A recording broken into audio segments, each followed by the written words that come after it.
오늘 하나님께서 저희들한테 허락하신 말씀은 아가서 2장 11절로 14절 말씀입니다. 우리 구약성경 962면이고요. 아가서 2장 11절로 14절 우리 함께 읽겠습니다. 겨울도 지나고 비도 그쳤고 지면에는 꽃이 피고 새가 노래할 때가 이르렀는데 비둘기의 소리가 우리 땅에 들리는구나. 무화과 나무에는 푸른 열매가 익었고 포도나무는 꽃을 피워 향기를 토하는구나. 나의 사랑 나의 어여쁜 자야 일어나서 함께 가자.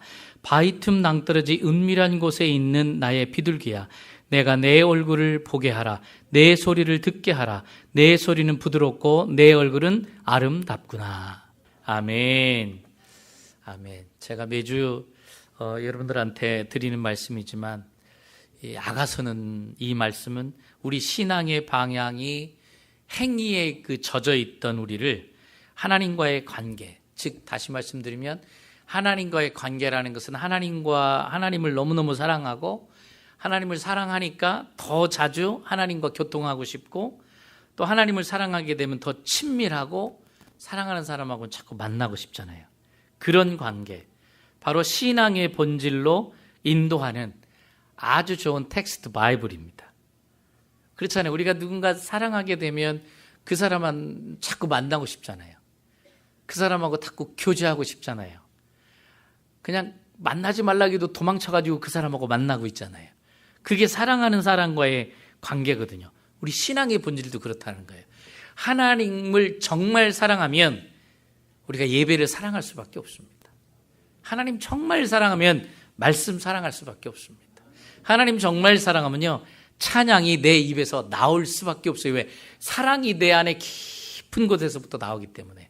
그래서 여러분들이 막 흥얼댈 때 뽕짝이 나오느냐 올드 팝송이 나오느냐 찬양이 나오느냐에 따라 내 안에 뭐가 들어있느냐가 표가 나죠. 그래서 나는 아니거든요 해도 이 안에 내가 진짜 흥얼대고 싶은 게 그게 진짜거든요. 아가서를 통해서 우리 신앙이 하나님과의 관계를 더 견고케 하는 아가서가 되길 원합니다. 오늘 본문은 남자가 사랑하는 사람에게 나와 함께 가자고 얘기합니다. 나와 함께 가자. 함께 가면서 하는 이야기가 11절부터 기록이 되어 있어요. 11절 말씀 보겠습니다. 겨울도 지나고 비도 그쳤고. 겨울부터 나오네요. 겨울부터 나와요.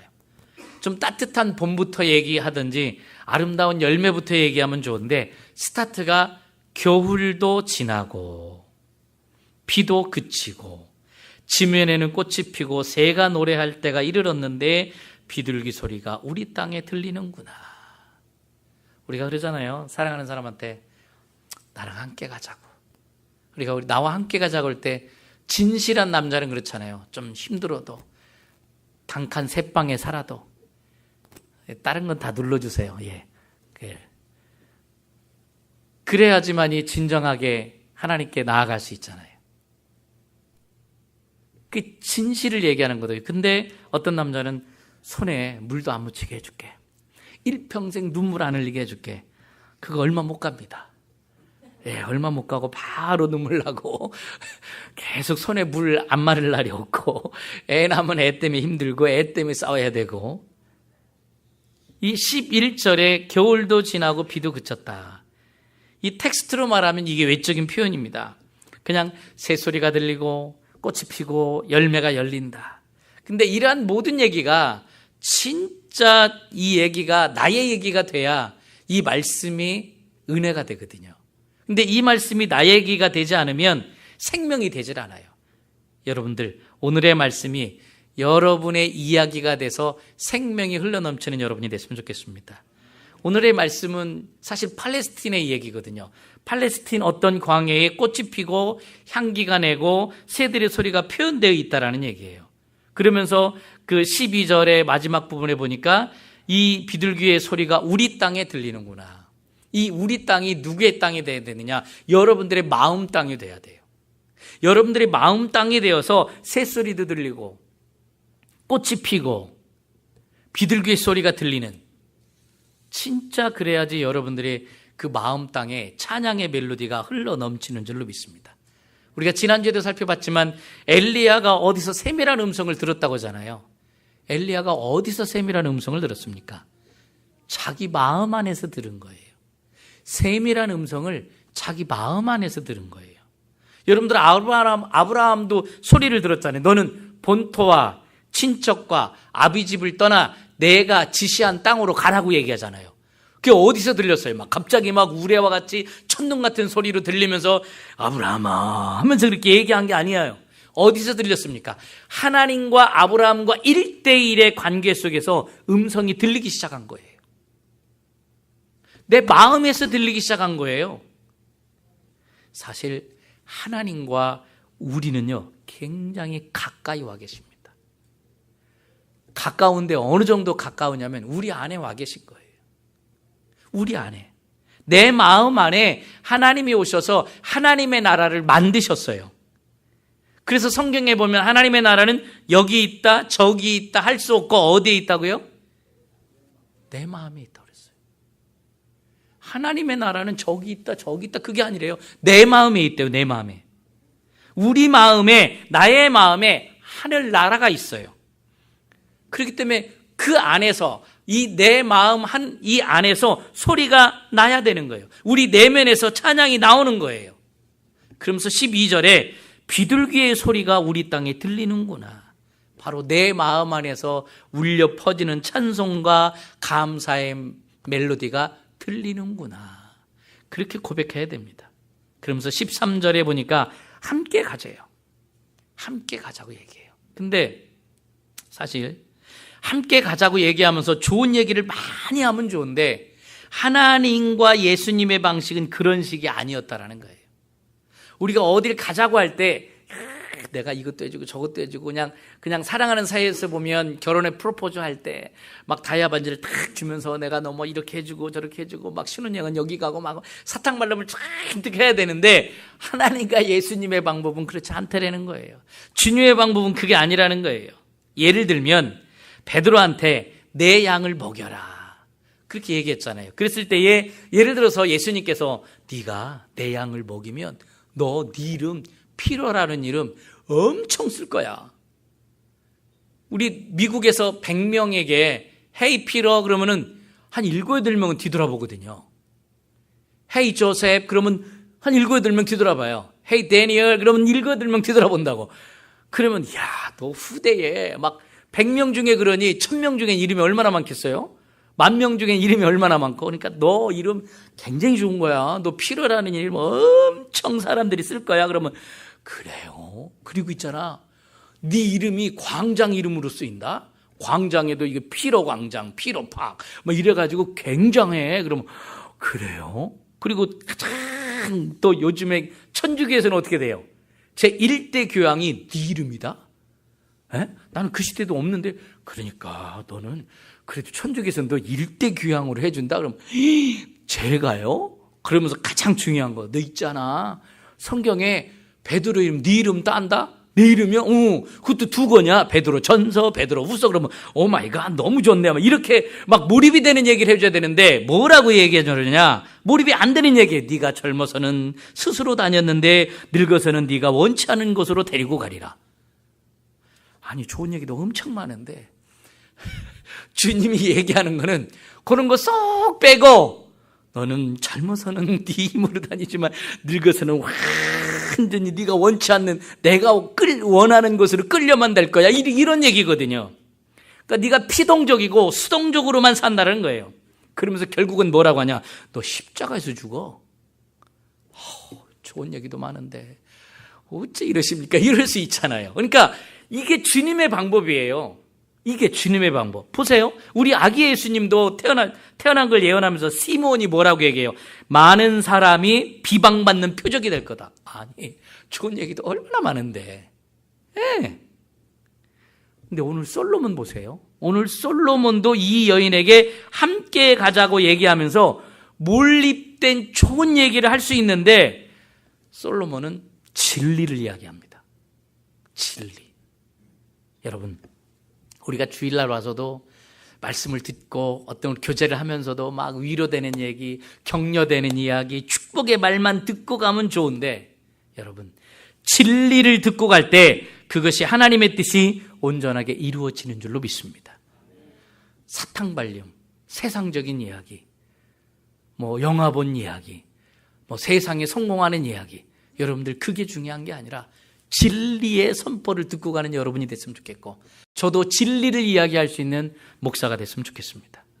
예, 진리를 이야기하는 거예요. 지금 솔로몬은요, 함께 가자고 하면서 내가 이렇게 해줄게 그런 얘기를 안 하면서 그냥 진리를 이야기하는 거예요. 아픈 얘기, 겨울도 지나고 비도 그쳤고 하면서. 겨울이 얼마나 추워요. 겨울이 얼마나 힘들어요. 이 진리를 이야기하다 보니까요, 깜짝 놀랄 만한 이야기를 우리가 들을 수밖에 없어요. 우리 진리를 듣다 보면요, 듣고 싶지 않은 이야기도 있어요. 저거 나한테 얘기하는 거 아니야? 아무개 집사한테 얘기했는데 저거 목사님한테 찔러가지고 나한테 들으라고 얘기하는 거 아니야? 나 진짜 기분 나쁘네 오늘. 이렇게 될 수도 있거든요. 그분이 이야기를 안 했어도 이 영적인 것은 하나님이 말씀한 거예요. 진리는 하나거든요. 진리가 임하면요, 내가 골마 터져 있고 내가 아픈 부분에 툭 건드리면 아플 수밖에 없어요. 진리는요, 듣고 싶지 않은 얘기가 들릴 수밖에 없어요. 여러분, 진리를 들으면요, 가슴이 찔려요. 진리를 들으면요, 쪼개는 말씀이 있어요. 그러니까 내가 그렇지 않아도 아픈데 쪼개는 말씀이 없으니 얼마나 힘들어요. 그리고 진리를 들을 때 이렇구나 하고 깨달아지기도 합니다. 사람들은 그래요. 좀 좋은 이야기, 즐거운 이야기, 기쁨의 이야기, 영광스러운 이야기, 충만한 이야기만 듣고 싶어 합니다. 잘 되는 것, 좋은 것, 높은 것, 가장 큰 것, 이런 것만 원합니다. 그리고 하향세보다는 상승세만 원하는데 그것이 진정한 삶은 아니라는 거예요. 그게 진정한 삶은 아니에요. 진리 안에서 보면, 진리 안에서 보면, 우리가 세상적으로 보면 저 사람은 복 받았구나, 저 사람은 뭐든지 잘 풀리는구나. 근데 여러분들 잊지 마십시오. 오늘 제목처럼요, 겨울은 반드시 온다라는 거예요. 그런데 그 겨울은, 반드시 왔던 겨울은 반드시 지나간다라는 것입니다. 근데 지나갔는데 그 겨울, 혹독했던 지나갔던 겨울이, 그 메말랐던 겨울이 쌓아나온 비가 또다시 오기도 한다는 거예요. 가고 오고, 현재 있고 또 보내고, 보냈던 게 또다시 오기도 하고, 계속 오고 가고, 계속 오고 가요. 우리의 길을 좀 달콤하게, 우리의 생각을 달콤하게 봄만 이야기하고 열매만, 또 가을만, 아름다운 그 단풍이 물들은 가을만 얘기하고 꽃이 만발한 여름만 얘기하면 좋겠지만은 우린 반드시 겨울을 짚고 넘어가야 된다는 사실입니다.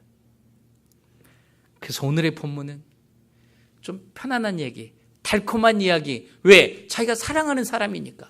정말 사랑하는. 근데요, 정말 사랑하는 사람한테는 진리를 이야기합니다. 거짓부렁 안 합니다. 진짜 사랑하니까, 내 목숨보다 사랑하니까. 그렇게 되면요, 하나가 되는 거예요. 진짜 사랑하면요, 교제를 할 수밖에 없고, 교제를 하다 보면 그분의 진리를 알기 때문에 결론은 하나가 돼요. 그 하나가 된 상태를 우리는 멋진 단어로 사랑이라고 얘기하는 겁니다. 진짜로. 그래서 성경에 보면 진리가 너희를 자유케 하리라, 그렇게 얘기합니다. 그러면서 오늘 솔로몬이 사랑하는 이한테 함께 가자, 함께 가자. 진리의 세계는 이런 것이다라고 알려주는 거예요. 괜히 사랑하는 사람한테 그냥 이렇게 할 거다 저렇게 할 거다 계속 거짓부렁해가지고 몇 개월 만에 1, 2년 만에 힘들고 어려운 게 아니라 그렇게 하자는 거예요. 근데 지금 이 솔로몬이 사랑하는 사람한테 이야기하는 이 내용은 우리 주님이 우리한테 이야기하는 거예요. 아무개야, 함께 가자, 함께 가자. 제가 맥기니스 페리에 지금 아파트에 살고 있는데요, 거기에 가려면 꼭 거쳐야 되는 길이 있습니다. 거기 그 아파트에 들어가려면 꼭 거쳐야 되는 길이 있어요. 방법이 없어요. 꼭 길이 있습니다. 거기를 꼭 거쳐야만이 됩니다. 그래야지만 갈 수 있습니다. 하나님도 마찬가지입니다. 하나님은 하나님의 뜻을 이루기 위해서 내가 원하든 원하지 않든, 우리가 원하든 원하지 않든 우리는 다 그 과정을 겪으면서 가야 된다는 사실입니다. 여러분이 보시기엔 저분은 안 겪고 잘 간 것 같지만 다 겪었습니다. 그리고 겪어가고 있고 지금도 겪고 있고 거기에서 이런 얘기들이 다시 한번 나옵니다. 11절입니다. 겨울도 지나고 비도 그쳤고. 이 팔레스타인에는요, 겨울에 장마철이 시작돼요. 여름도 장마인데 그 추운 겨울에 비가 온다고 생각해 보세요. 얼마나 추울까요? 겨울에 컴컴한데 비가 부슬부슬 내린다 생각해 보시죠. 근데 이 긴 겨울이 지나고 지루하고 추운 폭풍의 겨울비가 그쳤고 봄이 왔으니 일어나 함께 가자. 이제 그 어려운 그 힘든 계절이 지나가니 함께 가자고요. 그러면서 12절에 지면에는 꽃이 피고 새가 노래할 때가 이르렀는데 비둘기의 소리가 우리 땅에 들리는구나. 13절 무화과 나무에는 푸른 열매가 익었고 포도나무는 꽃을 피워 향기를 토하는구나. 근데 여러분들 뭔가 발견하죠? 무화과 나무에 푸른 열매가 익었고 그 다음에 꽃이 피는데 원래 여러분들이 볼 때는 어떻게 됩니까? 지금 순서가 지금 바뀌었어요. 꽃이 먼저 피고 향기를 토한 다음에 열매가 맺혀져야 되는데 지금 무화과 열매가 지금 먼저 나오고 그 다음에 꽃이 나왔어요. 그죠? 반대로 나와버렸어요. 그럼 여기서 우리가 볼 수 있는 게 뭐냐? 야, 우리가 열매가 한 번 나왔다고 끝이 아니구나. 우린 그러잖아요. 야, 내 인생은 이제 그때가 피크였는데 끝이구나. 아니라는 거예요. 우리의 생각 속에, 우리의 상식 속에, 내 지혜 속에, 내 지식 갖고 가지 말라는 거예요. 순서를 몰라서 이렇게 거꾸로 썼겠습니까? 아닙니다. 너에게 또 다른 열매를 맺기 위해서 또 다른 꽃으로부터의 하나님과 관계가 깊어진다라는 얘기, 그 얘기를 지금 하고 있다라는 거예요. 출발이 있을 수 있다라는 거예요. 우리가 생각할 때 이제 꽃이 졌으니 끝나는구나. 내 인생이 끝났구나. 내가 나이가 몇인데 끝났구나. 아니라는 거예요. 또 다른 열매가 나온다라는 거예요. 또 열매가 떨어진 것이 끝이 아니구나. 그것은 잠시 쉬는 것 같지만 보이지 아니하는 곳에서 생명은 이미 출발하고 있구나라는 거예요. 여러분, 환난과 인내의 과정을 통해서 결국 지면에 꽃으로 나올 때가 있다라는 겁니다. 그렇기 때문에 안 보이는 데서 보는 것을, 보이는 것을 볼 수 있는 것, 보이는 데서 안 보이는 것에 자라는 것을 볼 수 있는 것, 이것이 영적인 감각을 키워주는 거예요. 오늘 말씀은 뭐냐?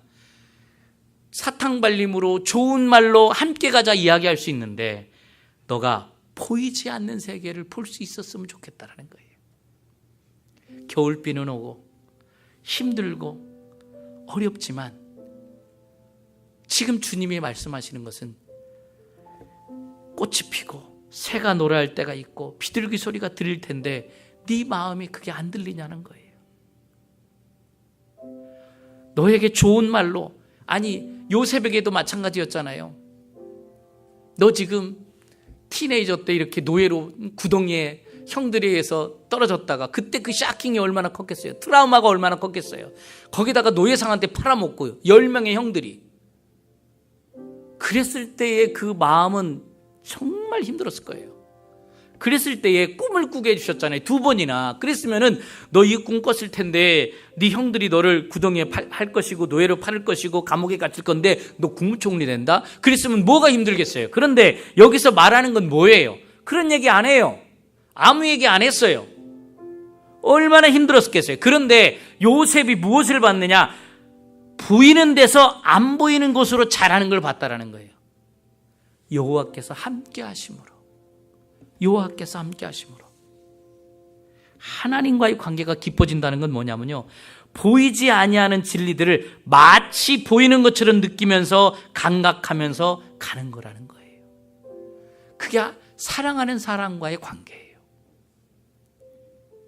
그렇잖아요. 여러분들 사랑이 보여요? 근데 사랑이 느껴지잖아요. 감각으로 오잖아요. 우리가 하나님과의 관계에서도 마찬가지예요. 내 삶이 왜 이렇게 힘들까? 내 삶이 왜 이렇게 어려울까? 왜 이렇게 안 풀릴까? 나는 왜 이렇게 꼬였을까? 근데 하나님과의 관계가 깊어지면 보이지 아니하는 진리들을 본다라는 거예요. 여러분이나 저나 잘 알는 대나무. 대나무는 그렇게 심어놔도 하나도 안 자라는데 1년이 지나 2년이 지나 3년이 지나 4년이 지나 한 4년 6개월 정도 지나면 이 대나무가 자라기 시작한대잖아요. 그 기간 동안에 뿌리를 내리는 거예요. 그 밑에서. 근데 우리가 볼 때는 그 어둠 세계, 보이지 않는 세계 속에서 뿌리를 내리고 있으니까 안 보이는 거예요. 안 보인다고 대나무가 죽은 게 아니잖아요. 지금 뿌리, 생명을 뻗쳐가고 있는 거예요. 여러분이나 저나 우리가 지금 보이지 아니하지만 그 보이지 아니하는 섭리들을 캐내는 여러분과 제가 됐으면 좋겠습니다. 진리를 캐내는 사람.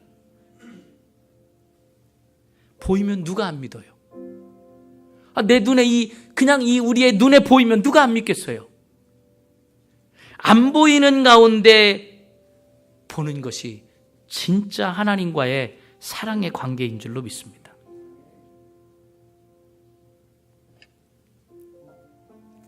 그러다 보면 우리가 삶이 지혜로워져요. 그 하나님과의 관계 속에서 살다 보면 우리가 이렇게 살아가는 게 밖에서 볼 때는 되게 미련해 보여요. 바보 천치같이 보여요. 맨날 손해보는 것 같아요. 그러나 여러분, 늘 그게 승리하는 삶인 줄로 믿습니다. 그게 하나님과의 우리와의 관계입니다. 그래서 봄이 지나면 여름, 여름이 지나면 가을을 보는데 우리는 그런 게 아니에요. 봄에서 겨울을 볼 줄 알고, 가을에서 여름을 볼 줄 알고, 여름에서 겨울을 볼 줄 알면서 이 모든 것이 하나가 될 때 참된 구원의 피크가 된다라는 겁니다. 여러분, 창세기부터 보면은요, 시작이 겨울로부터 시작했어요. 왜 그런 줄 아세요? 창조의 원리가 어둠으로부터 시작이 됐거든요. 세상 사람들은 봄이에요, 여름이에요. 그렇기 때문에 여름만 있는 것 같고 가을만 있는 것 같아요. 그러나 겨울은 옵니다. 그러나 우리는 겨울이 시작됐어요. 겨울로 스타트해요. 근데 이 겨울이요, 반드시 지나간다는 사실입니다. 우리는 곧 지나가요. 여러분들이 여기서 끝이 아니라는 거예요. 여러분, 진리를 볼 줄 아는, 봄을 볼 수 있고 기다릴 수 있는 하나님의 사람, 축복의 사람이 되시기를 간절히 소망합니다. 여러분, 우리 주님이 함께 가자고 말씀하십니다. 아무개에 함께 가자. 근데 주님, 내가 지금 상황이 이런데, 내가 이런데요, 나 지금 제대로 된 것도 없는데요. 함께 가면 베드로에게 보여줬던 것 같이, 요셉에게 보여줬던 것 같이, 우리 신앙의 선배에게 보여줬던 것 같이 하나님은 우리를 이끌어 가실 줄로 믿습니다.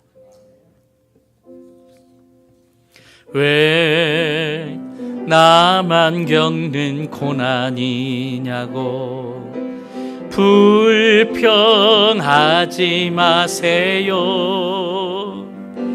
고난의 뒤편에 있는 주님이 주실 축복 미리 보면서 감사하세요. 왜 이런 슬픔 찾아왔는지, 왜 이런 슬픔 찾아왔는지 원망하지 마세요. 당신이 잃은 것보다 주님께 받은 은혜 더욱 많음에 감사하세요. 너무 견디기 힘든 지금 이 순간에도 주님이 일하고 계시잖아요. 남들은 지쳐 앉아 있을지라도 당신만은 일어서세요. 힘을 내세요. 힘을 내세요. 힘을 내세요. 주님이 손잡고 계시잖아요. 주님이 나와 함께함을 믿는다면 어떤 역경도 이길 수 있잖아요. 어떤 고난도 견딜 수 있잖아요. 우리 시간 함께 기도하길 원합니다. 왜 나만 겪는 고난이냐고, 왜 이런 슬픔 찾아왔냐고, 견디기 너무 힘들다고, 주저앉고 있다고. 그러나 주님이 얘기합니다. 고난의 뒤편에 있는 주님이 주실 축복 미리 볼 수 있으라고, 그걸 볼 수 있는 눈을 뜨게 하기 위해서 우리를 하나님께서 인도해 가신다고. 그거를 바라보려면 하나님과의 관계가 더 깊어져야 된다고. 주일날 와서 사탕 발린 얘기만 듣고 맨날 격려 얘기만 듣고 축복 얘기만 듣는 게 아니라 진리를 들을 때에 나의 영이 열릴 줄로 믿습니다. 우리 시간 함께 다 같이 기도하겠습니다. 하나님 아버지, 그렇습니다. 하나님 아버지, 인도해 주옵소서. 왜 나만 겪는